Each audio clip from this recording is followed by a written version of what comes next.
Between the 16th and 18th centuries, the Kingdom of Prussia became one of the most powerful political and military forces in Europe. It disappeared within a few months in early 1945, amid chaos, evacuation and atrocities. Why? And what, if any, are Prussia's positive legacies? Join me, Jan Darasz, for How We Got Here. Prussia emerged not as a single founding moment, but as a gradual political construction. Its roots lay in the Baltic frontier, where German-speaking settlers, crusading orders, and local populations mingled during the Middle Ages. The Teutonic Order established a powerful monastic state there in the 13th century, laying administrative and military foundations that would endure long after the order's decline. Over time, secular rulers inherited this territory, most notably the Hohenzollern dynasty. By combining the Duchy of Prussia with Brandenburg, the Hohenzollerns forged a state that prized discipline, efficient administration, and military strength. In 1701, this evolving entity crowned itself the Kingdom of Prussia, a rising European power whose influence far exceeded its size. In the modern era, however, Prussia's identity was fundamentally altered following the First World War and the subsequent rise to power of Adolf Hitler. When the Nazis seized power in 1933, Prussia, still Germany's largest state, was absorbed into the centralized structure of the Third Reich. Its federal traditions and regional autonomy were dismantled as Nazi ideology replaced Prussian statehood with a uniform, totalitarian vision of Germany. Prussia ceased to exist as a political entity, surviving only as a historical idea. Nowhere was this legacy more visible than in East Prussia and Pomerania, eastern borderlands of Nazi Germany marked by militarization and isolation. As the Red Army advanced in 1944 to 45, these regions became sites of panic and mass flight. The Nazi regime launched Operation Hannibal, one of the largest maritime evacuations in history, to transport civilians and soldiers westward across the Baltic Sea. Between January and May 1945, roughly 2 million people were evacuated. Despite its scale, the operation was catastrophic. The Soviet attacks sank numerous ships, and historians estimate that around 30,000 people died, making it one of the deadliest naval evacuations in history. I'm delighted to be joined today by Alina Nowobilska, a great guest of the programme. So welcome to the programme once more. Thank you so much for inviting me yet again. Happy New Year. Oh yes, we are in January. Yes. Now we'll be talking about the Operation Hannibal in the discussion, but let's go further back into history. We see from the clip there the rise of Prussia, but that was to the detriment of Poland. Can you outline why Prussia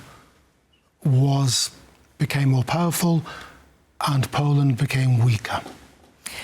So Prussia began combining lots of different territories, which is a great way to kind of become far more powerful, and Poland wasn't at that time. Poland's fall is best framed as a power shift, basically, with more centralized fiscal and military systems which gained leverage, and Poland faced compounding external pressures rather than one single flaw. I mean, we've talked about this in previous programs, where Poland was suffering from lots of different, not just external but internal issues. So Prussia, on the other hand, is gaining power and advancing forward with military and all sorts of other aspects, and Poland, on the other hand, is just falling at this time. And this was Poland, so Poland imploded, and into the gap, Poland's enemy, or one of the chief enemies, Prussia, just land grabbed, basically. Yes. Yeah, it took over, and this is it. Poland disappears off the map. Not just Prussia, but Russia and Austria at the same time. A nice little trio that decided to divide Poland into three parts. So in the clip, we've seen that Prussia also disappeared into a new Germany between the two world wars. Is this an accurate thing, or was Germany Prussianized in the 19th century, do you think? That is a very interesting question, actually. I think it was eventually, if you look at the architecture as well in Prussia, is very Germanized. It's very Germanic, especially in Königsberg, what we call it, or Kaliningrad, which is what used to be known, for example, a little medieval town. We're going to talk about that a little bit later. But if you look at that kind of architecture, the style, they kind of just absorbed one another, if that makes sense. The same as Polish cultures absorbed other cultures as well. You know, we're not exactly the same as we were back in the 10th or the 15th century. We've absorbed other cultures and taken on, especially, for example, the Jewish culture. That's a very interesting point. You know, we overlap with food, we overlap with traditions. If you go to America, for example, and you look at the Jewish, I know this is completely off topic, but if you go over to America and you look at the Jewish culture there, it is very similar to Polish culture now. And they just kind of absorb and I don't know how to explain it, really. They're kind of just... Well, I think what I'm trying to get at was the new Germany that we see in the 1920s and 30s, was that effectively a Prussian state? Did someone from the west of Germany, for example, adopt the Prussian mentality? We like to think of this militarism, as German, but it was a Prussian thing. It was. I mean, if you look at the First World War, the Second World War, and you look at the Blitzkrieg, that's very Prussian style, and the military. And it looks like Germany adopted Germany more absorbed Prussia than Prussia absorbed Germany, if that makes sense. And the military strategies, and you had a lot of Prussian military commanders as well that operated in Germany, and they heavily influenced that kind of militaristic style, I think is the right. Yes, and many of the senior officers of the Wehrmacht were born in East Prussia and had these Polish Prussian origins. With Polish names as well, which is really interesting. But a lot of them deny their Polish roots, which is quite, you see this. So when you look at people that become, like, for example, Wądrowski, right, with that Polish origin, and completely throws that side away. And you see this a lot as well in the concentration camp system in the Second World War, where you have the apparent Polish identity, but they take on more of a Germanic or Prussian style, if that makes sense. Well, the idea of this inveterate enemy of Poland in Prussia, and these Teutonic Knights and the great armies, did it have a specific anti-Polish element to it? Did they just hate the Slavs and thought themselves superior to the Slavs and the Poles, lazy, Polnische Wirtschaft, all that sort of... Gosh, you just answered your own question there. I'm going to expand on it a little bit, though. And so if you look at... I'll give you a more modern example, which is... Hopefully some of our people that are watching will know this. So if you go to Gdańsk, Gdańsk was a great example. Even though it was a free city in the 1930s, you see that sort of clash between Poles and Germans. It's heavily, you really see that. So the Germans will try and destroy Polish signs, shops and things like that, and beat up Poles in the street, even though it was kind of a 50-50 sort of equal amount of people there. The ethnic composition. Exactly, and they still try and destroy Poles. They hate Poles. I mean, Prussians and Germans have always believed, and to today, they still believe, that they are superior to the Slavic race. And at the end of the day, we're never gonna, I don't even know how to say it, we're never gonna leave it behind. Resolve that image, yeah.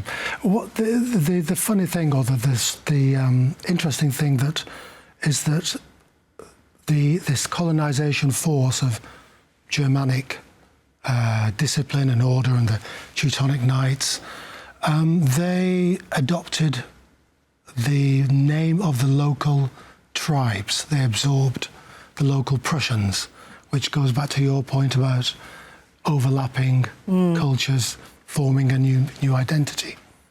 I love this idea of identity when it comes down to Prussians, Silesians, Pomeranians, you know, all of that. There is not just the identity of who you are, but you also have this identity of, are you more Pomeranian Polish, Pomeranian German? And it is so complex, and I've always found this idea of Polish and we'll say Polish and German because it's easier, identity, because they're so heavily intertwined and so heavily overlapped that at the end of the day you could have a Polish surname yet identify as German, or the other way around, because there are quite a few Poles that have German surnames, yet they identify themselves as Poles, even though they may have had one grandfather that is Prussian or German or whatever. We talked about the rise of Prussia and its identity. The invasion of Barbarossa was this great cataclysmic struggle between Germany, Prussianized Germany, and Soviet Russia, and there was a huge evacuation of the population from East Prussia, notably, and the Pomerania and these former Prussian territories in Operation Hannibal. Could you outline for us the horrors of that? Because it was January 1945, millions of people were on the move from east to west, and it was ghastly. We're talking about an evacuation that was larger than Dunkirk. Everybody knows about Dunkirk. If you don't, go read about it, but everyone knows about Dunkirk, but they don't know about this evacuation. It was so much more intense, so much quicker, so much faster. And the tragedy that comes along with it, we're talking about between 1.2 million to 2 million people are being evacuated. We don't know the amount of statistics because nearly 500,000, or what they say the statistics are about, nearly 500,000 people die.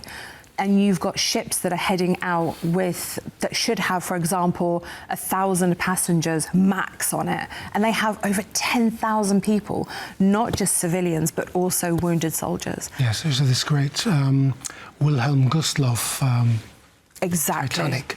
Oh my God, do you know what? This is putting military and culture and everything aside. Let's look at the human aspect of this, because this is so important and it's tragic. These people are hit by a Russian submarine, and this ship goes down fast, and there's about 10,000 people that go down in the ship. That's more than what went down in the Titanic. The water at this time, I mean, the weather's horrific. It's minus 10 degrees. There's ice everywhere. And these people are jumping into the sea. They've got a matter of minutes before they die. People are stuck in their cabins because where the torpedoes hit, the water is flooding the ship. They're stuck. They can't get out.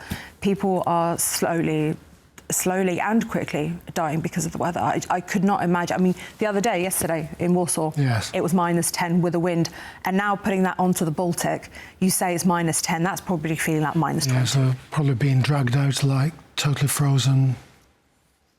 Exactly, and the thing is, the witnesses said that the sounds of not just the people dying, but the sounds of the ship going down and the creaking, and then the silence. And that was it. The problem being, it took an hour for rescue ships to come to this ship, an hour. And there's about 1,000 people survive. And most of these people are practically dead. They're dying of hypothermia. And the other issue with this ship is that because of the weather, they couldn't get the lifeboats to move. So not only are the lifeboats stuck and you can't get them into the ocean, a few managed to go in. Is this human tragedy? It is however, as you say, whatever way you look at it, is a vast, very horrible human tragedy. Is that appreciated as we look at Germany? We think, well, Germany is getting its just desserts by being forced out of its former territories. They deserved it. This is horrific. Whoever says that they deserve it, these are innocent women and children. There was a lifeboat of children trying to be lowered in, and it's something, I can't remember off the top of my head what happened, something happens, these children end up falling into the ocean. These are children, these are innocent lives, and we need to look at the human aspect. So it really irritates me when people think, oh, people deserve their just desserts. It's a life at the end of the day. Yeah. It's a human, it's a person, it's a child, it's a woman. Let's continue this after our second clip. Königsberg is one of Europe's great historical vanishing acts, a city that did not merely change rulers, but its whole identity. Founded in 1255 by the Teutonic Knights on the banks of the river Pregel, Königsberg grew into a proud Baltic port and the capital of East Prussia. For centuries, it was unmistakably German in language, culture, and spirit, even as it absorbed influences from Poland, Lithuania, and the wider Baltic world. The city's intellectual legacy was formidable. Königsberg was the home of Immanuel Kant, who rarely left its limits, yet reshaped Western philosophy from within them. It was also a Hanseatic trading hub and a setting for one of mathematics' most famous puzzles, Euler's Seven Bridges of Königsberg. By the early 20th century, it stood as a symbol of Prussian discipline and learning, somewhat isolated from the rest of Germany by the Polish corridor, but still deeply connected to German national life. Its fate was sealed by the Second World War. Allied bombings in 1944 reduced much of Königsberg's historic center to rubble. In April 1945, the Red Army captured the city after brutal fighting, marking the end of German East Prussia. At the Potsdam Conference later that year, the Allies agreed that the northern part of East Prussia, including Königsberg, would be placed under Soviet administration. Almost the entire German population was expelled, replaced by settlers from across the Soviet Union. In 1946, the city was renamed Kaliningrad, after Mikhail Kalinin, a Soviet statesman with no direct connection to the place. The new name signaled a clean break with the past. Königsberg, with its layered German and Baltic history, ceased to exist. Kaliningrad emerged as a strategic Soviet outpost. Today, as a Russian exclave wedged between NATO states, it remains a reminder of how war can redraw maps and erase centuries of identity almost overnight. We were talking before we came on air about how beautiful Königsberg was. It was this great medieval city. From the clip there, it's been totally eradicated, hasn't it? Oh, completely. You have this, like you said, this beautiful little medieval, not to say little medieval, it's a large medieval town that had stunning, beautiful buildings that could have easily been reconstructed after what happened in Kaliningrad. Yep. Quite easily. Look at Warsaw, look at what Poland's done, look at Krakow, look at Gdańsk. We've all done it. It's possible. Yet, they've Sovietized it. Completely. It looks so ugly. You've lost so much history. And this is what war does. And this is what the Soviets and the Russians in general do. They try to wipe out any, well, Prussian history. That's what they've done. Wiping it off the face of the map. What they did to us. Is that, do they treat that little exclave around the city as Russian? Of course. It is a Russian area. It's not Prussian, it's Russian. That sounds very odd, saying it both ways, but it is. And we all have a claim to the area, don't we? Poland's having a joke. I think it was Lithuania, or I think it was the Czech Republic also had a joke somewhere on social media that officially that it's theirs now. So we're all having a bit of a laugh on social media about it, that it belongs to Poland or Germany or whoever. But at the end of the day, it belongs to Prussia. Prussia no longer exists. Yeah. As definite as Poland was once wiped off the map in the 18th century. What happened? Do we know what happened to these millions of refugees that ended up in Germany in 1945? Presumably they went from the frying pan into the fire because of what happened to Germany at the end of the war. Oh my gosh, what was happening in Germany at the end of the war was just beyond horrific. And Berlin's practically razed to the ground. These poor refugees, like you said, they've been thrown straight into the fire. And they're at a loss, they've got nowhere to go. And then hopefully at the end, they're hoping that something good will come of it. They do get relocated in Germany, as do many, obviously, civilians that are in Germany. We know what happened in the 50s, caused a political scandal, of course, a lot of issues between Poland, Soviet Union, Germany, that so many people are being expelled. And the Germans right now, I mean, I'm not saying all the Germans, they're using it as a political aspect to say, look what the Poles did to us, they threw us out, as did the Soviets, basically. And I mean, we did. Is the c'est la guerre, really? But is there a nostalgia for this Prussia? We've seen the beauty of old Königsberg, its philosophical contribution to European culture. Is there a longing for that Prussia to be claimed back? Why not? I think it should be. If there isn't, then there should be. That is a beautiful, stunning area that has been completely and utterly destroyed by first the Soviet Union and now by Russia. And nobody can gain access to it. Nobody can go, nobody can see it, nobody can experience the beauty of that area. We all know along the Baltic Sea, but along the Baltic line, it's beautiful, it's stunning. And people should be able to see where they come from, see where their families were born, be able to, like people come to Poland, for example, to see in Warsaw or Krakow or in a town in the middle of nowhere where they've come from. People are always dying to know what their roots are. And this Prussianization, it should come back. It's a very interesting, I'm trying to find the right words to describe what I'm trying to say. It's a very interesting sort of culture, and you can still, when you go to, well, certainly when I've been to the Mazury, the lake district of the north of Poland, you see often these ruined farmhouses that a local says, well, that was a Prussian homestead once, or there's some doors in the local church that have been looted from a Prussian farm and put in the post-war Polish church. We still have castles, Prussian castles that exist. It was very funny. I was doing a sort of... Malbork was one of those things that, why should Poland have rebuilt that place? We were looking for a filming location with another company that I was working with, and they were like, oh, we need to find something Polish, like really. I said, yeah, predominantly in that area you're going to find Teutonic.